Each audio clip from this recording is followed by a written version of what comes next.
Afternoon.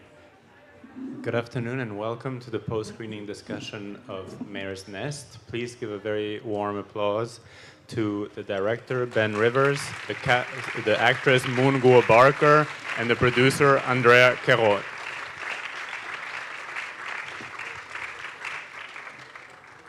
La discussion aura lieu en anglais, mais si quelqu'un a besoin de traduction, on a des écouteurs derrière. Merci. So, Ben, the apocalypse has been an abiding theme in your films for a long time now, many years. And I was wondering if you could talk about the experience of making apocalyptic films, such as this one, as the world seems to become more and more apocalyptic. I mean, I think that's why it's on my mind a lot, and why a lot of my films kind of move around that theme, because the world does seem to be in pretty bad shape, and some of the things that humans have been doing over the last decades and over the last 2 years, it's all pretty kind of bleak looking. But I'm not so interested in just kind of continuing that sort of pessimistic, dour. There's nothing but badness and collapse. I think with the films, especially this one, even though it's a sort of disturbing situation, there's a darkness to it, because why are all these kids alone, and where are all the adults, and what's this world that Moon's moving through? But I think there's some hope to it. The community trying to live together and get things going, and for me the end it's really clear. That Moon is heading into the future. And the future's unknown, but there's a kind of excitement about it. So we're kind of moving beyond just thinking that everything is hopeless. Yeah. And Andrea, you know something about this as well. Now, this year you produced Sirat by Oliver Lasche, which premiered in Cannes, and now Ben's film, both also very apocalyptic films. Is there something in the air? Actually, it was very curious to work in both projects parallelly, especially because I met Ben because of Oliver, when Oliver premiered Mimosas long ago in Cannes. And Ben was there because he had been shooting in the Mimosas shooting. And that's basically what we also did with the ending scene that is really moving. I'm still quite moved by the ending. That was shot in Spain, in Aragon, while we were shooting Sirat also. So Lucian Castan-Taylor came to pick us up, and we went scouting using the same locations that Oliver had spotted, and we ended up coming back in the summer and having a nice time, as Moon just said, in the desert, driving.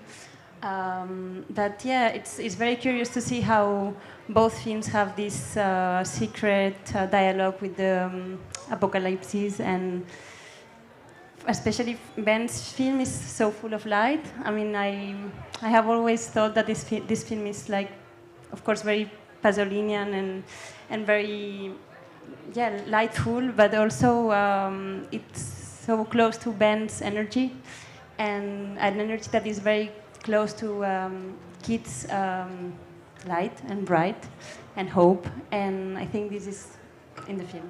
Yeah, I don't know if Moon, you agree. Moon, what was it like for you to imagine living in a world without adults? I mean, I'd say in the film, the world without adults is it's quite peaceful. There's not a lot of conflict. But I think in real life, if there was a world that was just kids, I think there would be a lot of trouble, because adults are usually there to tell you not to do things. So I think there'd be quite a bit of violence. In case we have questions from the audience, please raise your hands, and we'll get here at the very front. We'll get a microphone to you. Thank you. It's the first film that I see of Ben Wheeler, and I want to ask what I didn't know the piece, theatrical theater piece of Dilo, and in the movie I feel like a very powerful theater energy and the theater and performative art experience, but I have found more difficult to find a cinematic experience, and I want to know what is the process and what's the difference about from the Lillo theater opera and your project. Thank you. I mean, it's 20 minutes part of the film, of a 98-minute film. So it is, and it's a film that moves through different kind of registers and different kind of, some different formal gestures and so I thought it was, I just thought it was okay to just at that moment to just really simplify things and just be, I'm not going to play with De Lillo's language, which I think is what has often, well, I mean, I only know two other films that adapted De Lillo, White Noise and The Body Artist, and they seem to completely miss the importance of De Lillo's language. So, I really wanted to be faithful to it, and so it's very clear. So, yeah, in that moment of the film, things do kind of, they simplify. I don't think it needed any embellishment, Didn't need the camera moving around or any of this kind of stuff. People talking on top of each other. So, just kind of, just nail that language, so you can really get a sense of what he's getting at. And then the rest of the film then becomes, can become as free as it likes. So then there's, obviously a lot more improvisation and the camera becomes freer. And so, yeah, I mean, this is one of the advantages of making something in episodes is that you can kind of shift gears somewhat. So that's kind of what I was trying to do. Maybe you could elaborate on the choice of performances, specifically in that scene, which, I don't know, were they all inspired by Straubier? I do like them, but, when I'm making a film, I try not to think about other filmmakers at all. I find that kind of a slippery slope, because you don't want to be thinking about other filmmakers. You just need to just try to stick to your vision, as some people call it. For me, it was really just about trying to engage with Moon and EJ and Astrid, the other two performers in that particular bit, and just practice it and kind of try to tone down the performances so that it is quite kind of it's sort of devoid of acting. So in that sense, there is a relationship with Straubier. But yeah, that it was more influenced by De Lillo and thinking about reading De Lillo and the way that, especially in his 21st century writing, how it's so sort of sparse and you feel like the people are speaking in a really unemotional way about really massive things, So I wanted that. And Moon, what was the experience like for you, specifically in that segment of dealing with this so much language and very complex language as well?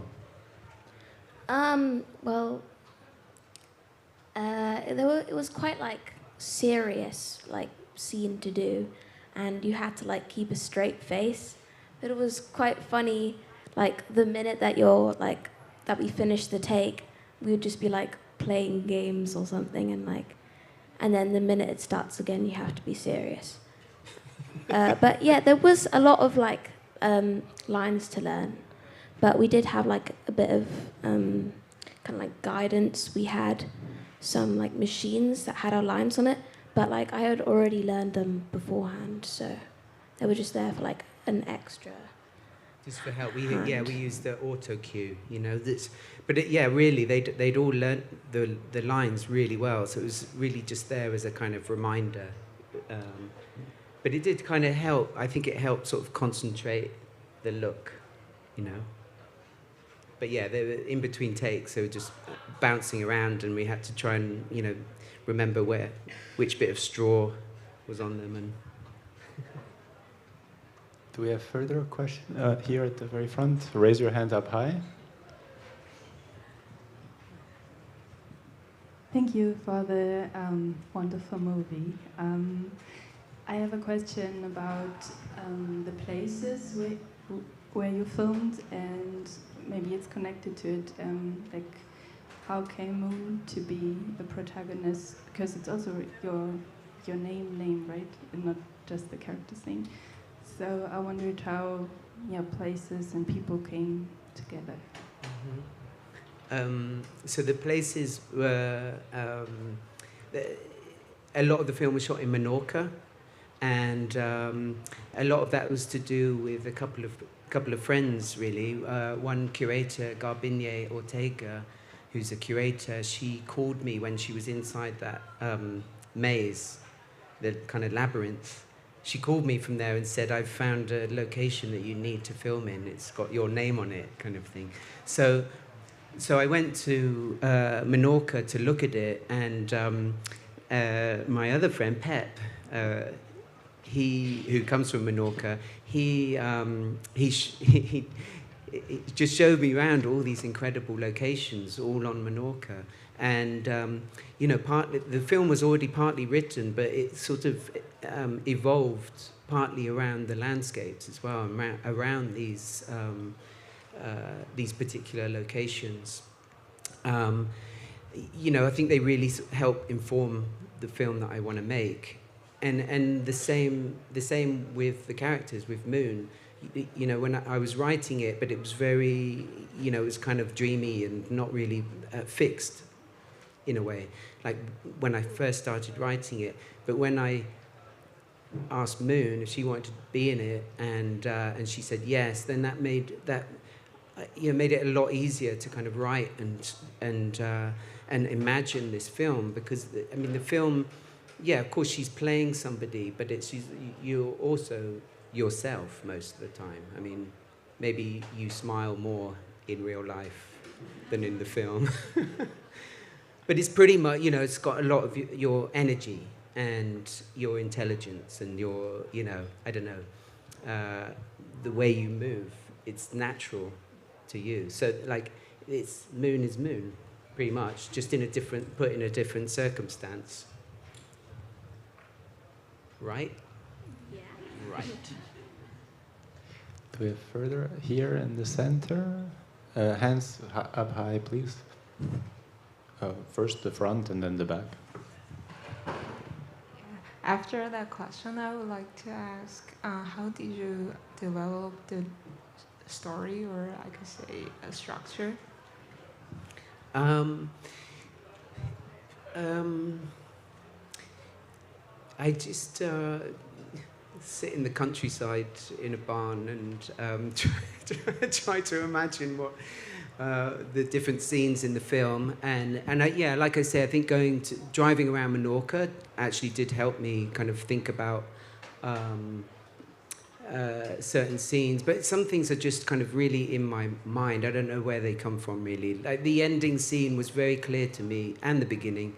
I mean, in a way, making a film, I often start with the beginning and the end, and then you try to fill in the middle bit. But the beginning with the car crash and the turtle, and then the ending, driving in the desert, which was in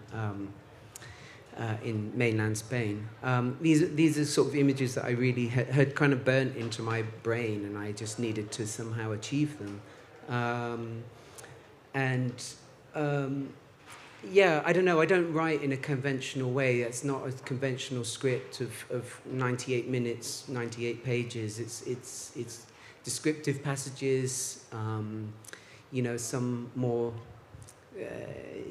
more poetic bits and some bits of dialogue, and yeah, and some pictures. Lots of notes. Yeah, it's not like a conventional script, which does make it harder to raise money for. But then again, in the once we filmed everything, like in the edit, it also gets restructured. And I was working with Army, and you know we start to try out. You know, if things don't feel quite right in the structure that I had in my mind from the beginning, then we try out different things and we move things around. And you know, because of the nature of the film, because it's not a straightforward plot, you know, A to B, it means you have a kind of freedom to, you know, to move around and kind of even shift in time. We don't know even if it is linear, if there's like some movement back and forward in time. It's kind of trying to find what just feels right, you know. I have just when I was as I was listening to you, I just remember, even if you don't think in films when you are filming, that Ben and I, we are both like big film lovers, and we do share a very big like coup de cœur, I don't know how to say, which is Rossellini's Onze Fioretti, I don't know how to say, 11 Fioretti, the Flowers of Francis. Flowers of St. Francis. Yes, which is a film that, sorry, I will kind of cry if I think of the film too, but it's a film that also shows that cinema can be so free, and this film is also in that sort of gesture, like you don't need to commit to a plot, you don't need to commit to an antagonist, or no,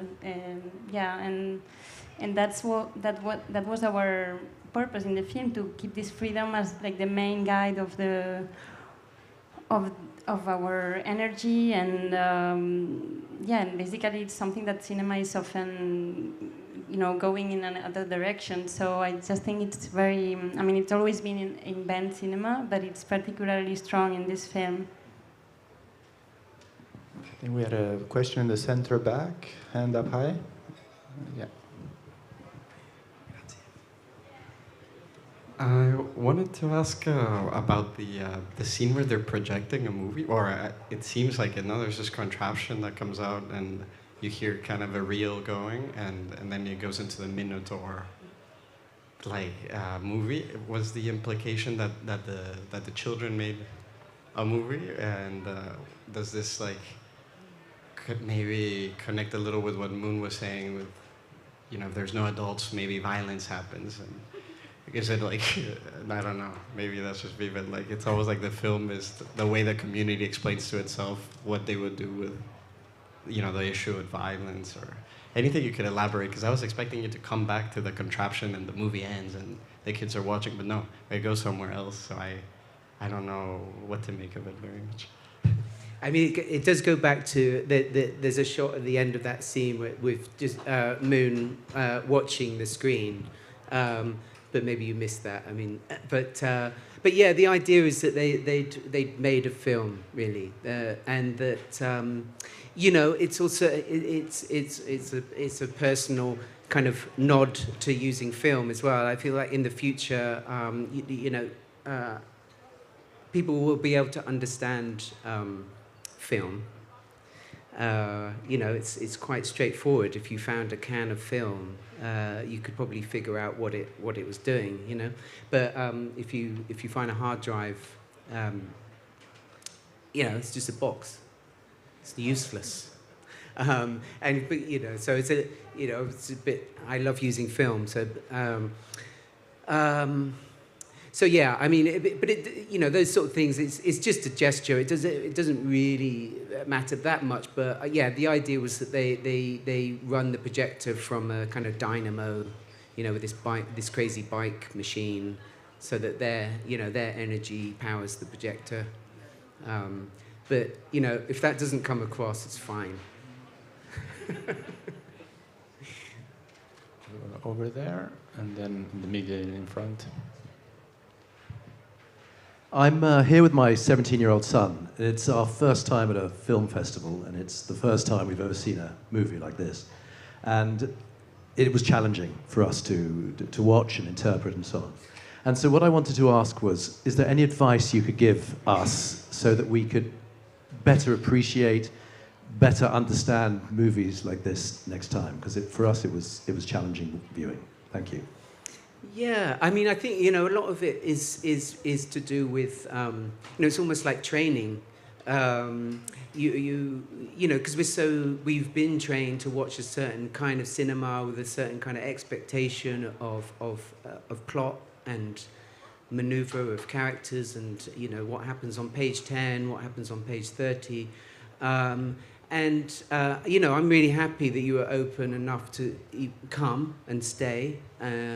And because I realize if it's not something that you're usually used to watching, then maybe it's a challenge. But I just think I don't know. I don't want to sound arrogant or something, but just like watch more films like this, and then I think you get more used to it. The more, you know, because we're almost indoctrinated into a certain kind of cinema, which I think like.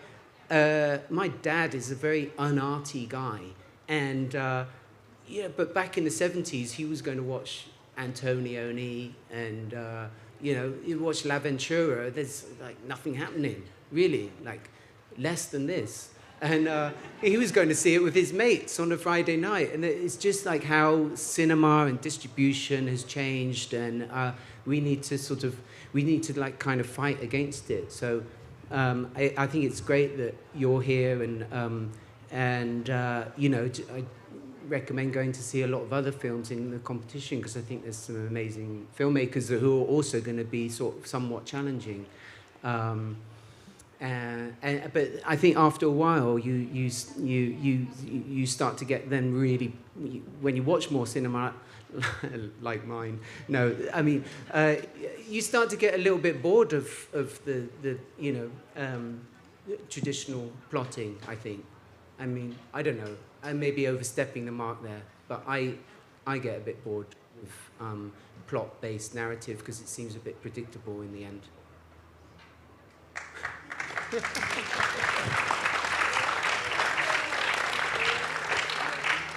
There was a question in the middle in front. So I'm curious, what role does improvisation play in your creative process, and accident as well, and at which stages of the creative process do you use them most often? So like in pre-production or during shooting or post?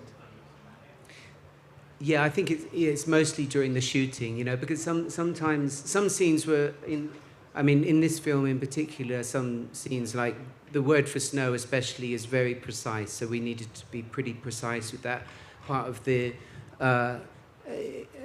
deal was that I really stuck to the words precisely, so that was that. But then, you know, in a lot of other parts of the film, there was, you know, we would do things like, you know, I'm trying to think, yeah, so say, for example, that big cave. I mean, we were there for a whole day with about 25 children, and, you know, kind of playing, and, you know, I had some ideas, but it was also about kind of letting them come into the space and see what they do, and, you know, kind of build as a kind of mutual thing. So, like, I see them doing things, and then I ask them to repeat it, and so there's definitely, you know, trying to allow for them to the kids to be involved, and the same like with scenes with Moon, when we some bits are like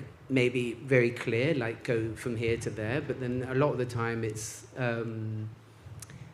you know, a bit more open and just sort of see what happens, right? Like, so what happens when I say come into the room and do stuff? You just do stuff. Yeah. Yeah, so it's a mix. But I'm actually always looking for surprises, and trying to not stick to. I mean, like I said before, like some images are very clear and I need to get them, but then other circumstances, I'm really hoping that some accident will happen and it's like kind of a eureka moment where you see, the film somehow like going away from your expectations in a good way. We had a question right here in the first row. Thank you very much for the film. That was beautiful. I would have lots of questions, but I would love you to talk about how the landscape and how it makes it possible or enables you to edit. But I would like to limit to another question. I would really love to hear you talk about the sound of the film, because I was super impressed and intrigued by how it creates the space. And how has it been recorded? How did you work with it in editing process, etc., etc.? So thank you very much for that. Thank you. I mean, we could maybe get Philippe up here, who did the sound.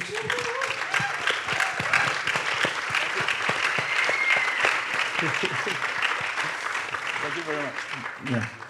I mean, so just a brief background. So me and Philippe have worked together a lot over the years. Like 10 years ago, there was a film called The Sky Trembles and the Earth is Afraid and The Two Eyes Are Not Brothers, which Philippe did the sound on, and then other times in the years between. And like, it's really important to me, sound. It's really 50% of the film at least. And so I like to have really good collaborators. So Philippe, but also Dana. Sound recordist. Yeah. Farzanepour. Sorry, Dana, he's not here, but he should be. Because also, Philippe recorded the sound that was done in the UK and in the Spanish desert, but Dana did all the recording in Menorca, and it's exceptional sound recording, I think. And he gets a lot of, I like to get a lot of material to play with. And then we start going into the studio and trying to sort of move away from kind of illustrative sound in sort of straightforward sync sound into some other territories. Yeah, well, I think most of my work on many films that I work on is always this kind of interaction between an image layer and the multiple possibilities of sound layers. So, it's always this kind of very playful thing that you can put one thing or another thing or another thing or another thing, and you have another film or another scene. And so, like playing with that kind of range and imagining for each moment or each scene how, because basically we widen the scope of the film far beyond the image, and also far into the imagination. So basically you go into a world of whatever, abstract or a different kind of